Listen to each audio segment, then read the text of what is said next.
Hi there, William here. Today I'll be doing a Type 2 Zero from the D-Art Mega Man X line. So you can see this is the figure I just got today in mail from AmiAmi.com. It cost me around $46 in total for the figure itself. The shipping was $13. So $13, so the actual figure itself cost around $34. And the turnaround time in my case was 11 days. So you see the figure is standing underneath. This is the package it came with. So I like to take a moment to have a look at the package here, just in case you guys ever want to do shopping with AmiAmi. I really like how they packed it. See the inside there. The box was in the center, and then they had all these spacing around it to make sure your package gets to your place in one piece. So that's really nice of them. And yeah, because I chose the registered SAL option, I got a confirmation email, and I also got a number, a tracking number. So I think it's definitely worth the $13. Okay, so without further ado, let's look at the figure itself. This is the case it came with. You can notice that there's a bunch of accessories here, aside from the actual Zero unit itself. So to begin, Zero is more known for its saber, so that's why when the Type 1 Zero came out from D-Art, I think last year, the fans were disappointed because it wasn't the version of Zero they know or they like. I mean, I guess some people still liked it, but to me it seems like a butchered, incomplete version of Zero, so I was a bit disappointed. And at the same time I was wondering why it took so long for Bandai to release this particular figure when the mold is almost exactly the same. The addition is that they added a shoulder pad on this side, and also they have the sword.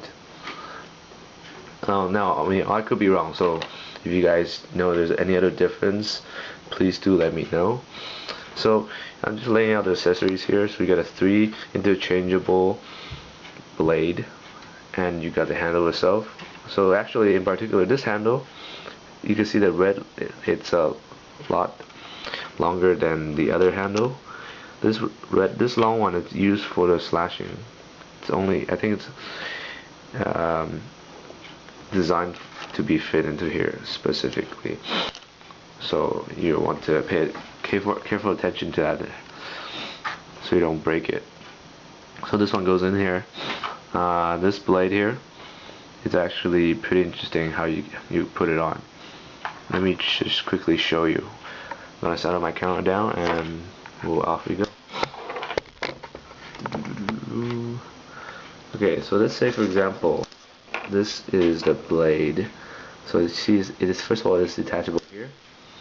Second off, the hilt is actually 2 pieces. So if you pull this, pardon me, let me try to take this off here. Ow. Okay, so if you hold it, you can see now that it's in 2 individual pieces here.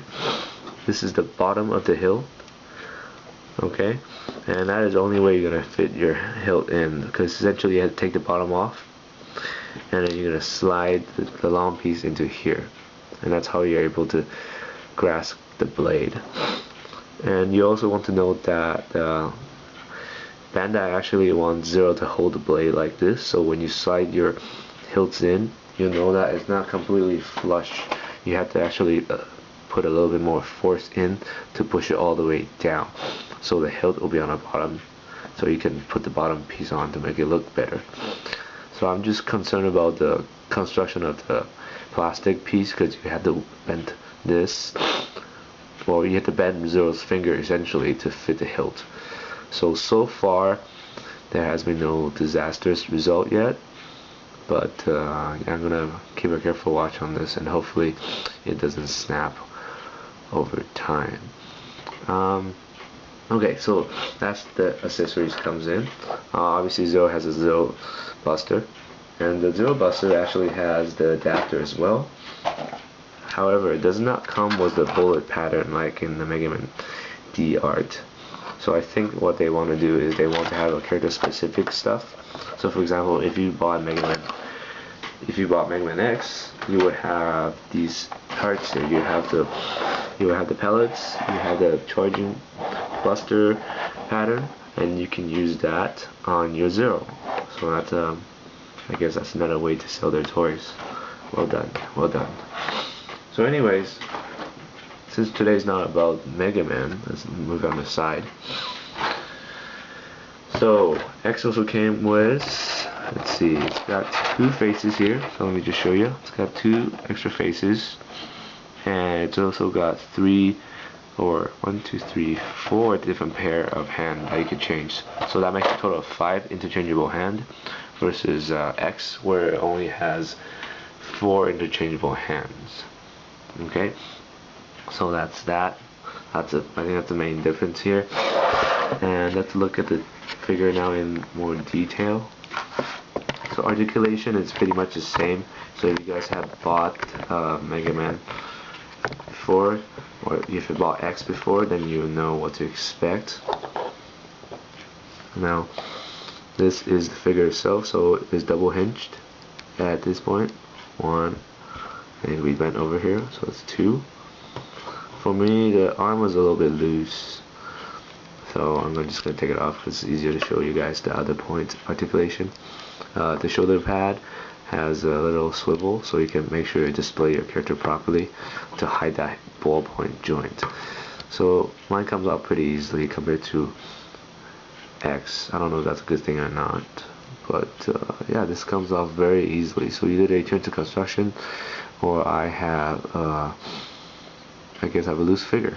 So anyways, that's the ball joint, and you can see that it's got this swivel point here as well. So obviously it goes all the way around, and this part here this is the mechanism they use to interchange the hand. What else? The hair only pivot point is up and down. So you can see if I hold the head steady, I can do this, but it does not go sideways. Like, this is pretty much all the motion you're gonna get with the hair, which is kind of annoying, because let's say if you want to swivel Zero's hair to the side to do an action scene, or when it's like windy or something, your hair won't go sideways. They'll just move the whole head. So that is kind of annoying. What else? The hair, because the way they attach the hinge, you could see a lot of lining around it. So I think that's another minus point for me. Didn't really like it that much, but see, I'm just gonna display my figure, so I don't think that'll be a big problem. So as I said before, pretty much exact same as Mega Man X.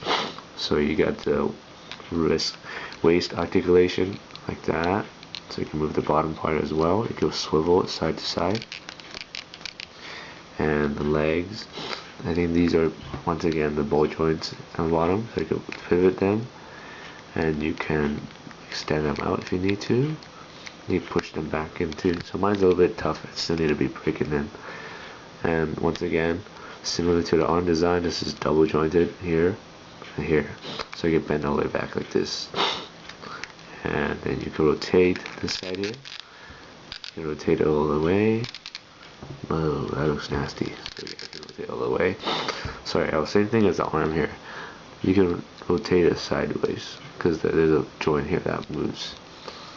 So that's pretty nice. Okay, so in terms of hands,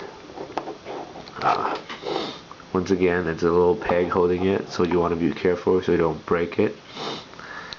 And yes, they are interchangeable.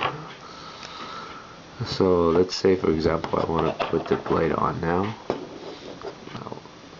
because if you're gonna take the blade, you shouldn't have a blade here. So I'll put the blade on. Oops, I need to attach my arm. So I mean, even though Bandai marketed this as an action figure, it doesn't really feel that. It feels really fragile, and it doesn't really stand well because the hair is a little bit heavy. So I think some people are using the Figma stand to stand their figure. So I don't know if DR actually have their own stands, but if they do, That'd be nice, because I think Zero probably needed really a lot more than X will ever need. So anyways, that's him with his blade on. But it's got a nice color to it. Although in the game I think it's green. I don't know where it turned blue. So if you guys know when the blade actually turned blue, do let me know. I think maybe in the fighting game, Marvel vs. Capcom 3 it turned blue. And maybe in Mega Man X5. But yeah, again, I like the character, but I don't really play the game that much. The only Mega Man X game I actually played is Mega Man X4, and that was yeah, that was a really fun game. So X4, yeah, there you go. So that's Zero. Articulation is really well done, but a little bit flimsy on the parts. The detailings are exquisite. You can see, same as Zero, or sorry, same as X. You got the little indentation here, the little grooves, showing all the details of the booster and his leg. You got a nice emerald reflector on all of his joints here. So all these ones are actually just emerald. They're not painted on. They're actually actual reflectors. You know, all the way to the ear as well. A nice reflector. The coloring in general is pretty well done. I did notice some chipping on mine, and I did notice that the paint will wear off, and it will be a little bit. Hands will wear off to be like black. So it's kind of annoying because you got a white hand painted. So once it wears off, it turns black, like dirty gloves. So that kind of sucks. But anyways, that's Zero, right?